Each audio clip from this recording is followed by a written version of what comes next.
Hey, Tree class, we're going to go over the process of simplifying radicals on this expression. You are going to be required to simplify radicals a lot in trigonometry. Trigonometry has right triangles, and therefore the Pythagorean theorem will apply, and we end up having to simplify radicals a lot. So I'm going to start off with the square root of 32, and the way you do this is you take the perfect squares, which are 1 squared, 2 squared, 3 squared, 4 squared, etc. And you are looking for the largest number on this list that divides the number that's under the radical. So in this case, the biggest number that's under that divides the number under the radical is going to be 16, and I can stop as soon as I get to a number that's bigger than the number under the radical. All right, so 1, 4, 9, 16, 25 are the numbers that I would consider, and obviously you can throw out 1 because 1 divides anything. So 4, 9, 16, 25, and of those, 16 divides 32. So I'm going to write the square root of 32 as the square root of 16 times 2, and then that square root of 16, and then square root of 2 can be split apart, and then the square root of 16 is 4. So I can write this as 4 times the square root of 2, and that's the simplified version of that radical.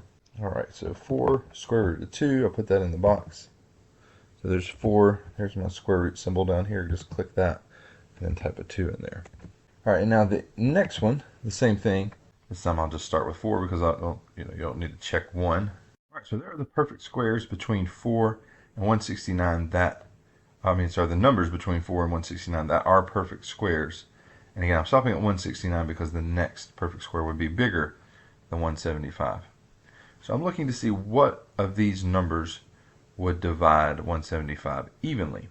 Now I know 25 will because it ends in 75. So 25 will divide this number. So I could write the negative square root of 175, and I'll go ahead and split it into two radicals, is the negative square root of 25 times the square root of 7. All right, and then the square root of 25 is 5, so that's negative 5, the square root of 7, and there's going to be my simplified version.